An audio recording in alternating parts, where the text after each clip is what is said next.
जय हो ग्यारस माता की जय हो। मैं आपके सामने इंदिरा एकादशी माता की कथा कह रही हूँ। आपने अच्छा लगे तो लाइक और सब्सक्राइब जरूर करजो। इंदिरा एकादशी माता की जय। पितृ पक्ष अर्थात अश्वनी मास के कृष्ण पक्ष की एकादशी इंदिरा एकादशी कहलाती है। अन्य एकादशियों के व्रत के पुण्य से तो व्रत करने वाले को सर्व सुख और अंत में मोक्ष की प्राप्ति होती है, परंतु इस एकादशी का व्रत करने वाले के तो 7 पीढ़ियों तक के पितृ तर जाते हैं। इंदिरा एकादशी का व्रत करने वाला स्वयं तो मोक्ष प्राप्त करता ही है, वह अपने सभी पितरों का उद्धार करके उन्हें भी दिव्य लोकों में प्रवेश का अधिकार बना देता है। इस एकादशी को भगवान शालिग्राम की पूजा की जाती है और पूजा तथा प्रसाद में तुलसी दलों अर्थात तुलसी की पत्तियों का प्रयोग अनिवार्य रूप से किया जाता है। धर्मराज युधिष्ठिर ने पूछा, हे जनार्दन, अश्वनी मास के कृष्ण पक्ष की एकादशी का क्या नाम है? इसके व्रत की विधि और फल क्या है? सो कृपा करके कहिए।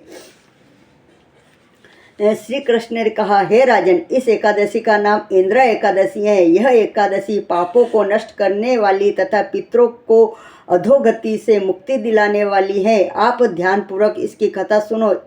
इसके सुनने मात्र से वाजपेयी यज्ञ का पुण्य फल प्राप्त होता है। सतयुग में महिष्मती नाम की नगरी में इंद्रसेन नाम का एक प्रतापी राजा धर्म पूर्वक अपनी प्रजा का पालन करते हुए शासन करता था। वह राजा पुत्रों और पौत्रों और धन्य धान से संपन्न तथा विष्णु का परम भक्त था। एक दिन जब राजा अपनी सभा में बैठा था तो आकाश मार्ग से महर्षि नारद उसकी सभा में आए।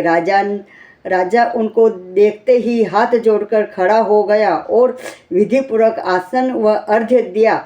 सुख से बैठकर नारद मुनि ने राजा से पूछा, हे राजन, आपके 7 अंग कुशल पूर्वक तो है, तुम्हारी बुद्धि धर्म में और तुम्हारा मन विष्णु भक्ति में तो रहता है। देवर्षि नारद की बात सुनकर राजा ने कहा, हे देवर्षि, आपकी कृपा से मेरे राज्य में सब कुशल हैं तथा मेरे यहाँ यज्ञ कर्मादि सुकृत हो रहे हैं। आप कृपा करके अपने आगमन का कारण कहिए। तब नारद जी कहने लगे, हे राजन, आप आश्चर्य देने वाले मेरे वचनों को सुनो। मैं एक समय ब्रह्मलोक में यमलोक को गया। वहाँ श्रद्धापूर्वक यमराज से पूजित होकर मैंने धर्मशील और सत्यवान राजा धर्मराज की प्रशंसा की। उसी यमराज की सभा में महान ज्ञानी और धर्मात्मा तुम्हारे पिता को एकादशी का व्रत भंग होने के कारण देखा। उन्होंने जो संदेश दिया है वह मैं तुमसे कहता हूँ। तुम्हारे पिता ने कहलवाया कि पूर्व जन्म में कोई विघ्न हो जाने के कारण मैं यमलोक में रह रहा हूँ। हे पुत्र, यदि तुम इंदिरा एकादशी का व्रत मेरे निमित्त करो तो मुझको स्वर्ग की प्राप्ति हो सकती है। तब राजा कहने लगा, हे देवर्षि, आप इस व्रत की विधि मुझसे कहिए। नारद जी बोले, हे राजन, अश्वनी मास के कृष्ण पक्ष की दशमी के दिन प्रातः काल श्रद्धा सहित स्नान करना चाहिए। इसके पश्चात दोपहर को भी स्नान करना चाहिए। उस समय जल से निकलकर श्रद्धापूर्वक पितरों का श्राद्ध करे और एक समय भोजन करे तथा रात्रि को पृथ्वी पर शयन करे। दूसरे दिन अर्थात एकादशी के दिन प्रातःकाल दातून करे और स्नान करे। उसके पश्चात भक्तिपूर्वक व्रत का संकल्प करे। संकल्प करते समय भगवान से श्रद्धापूर्वक कहे कि हे प्रभु, मैं आज निराहार रहूँगा और समस्त भोगों का त्याग कर कल भोजन करूँगा। हे भगवान, आप मेरी रक्षा करने वाले हैं, आप मेरे व्रत को पूर्ण करें।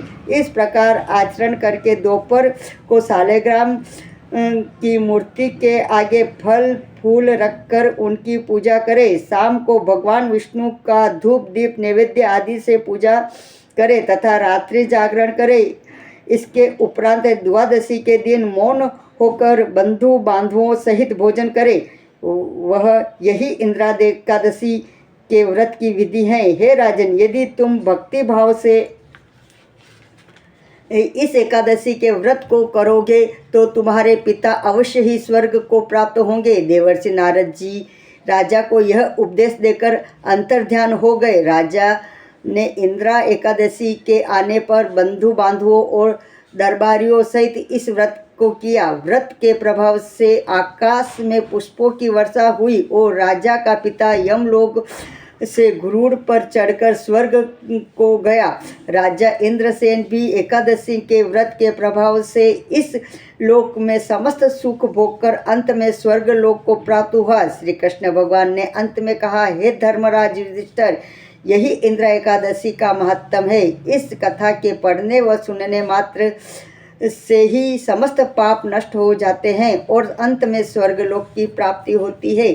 श्री इंदिरा एकादशी महारानी माता की जय।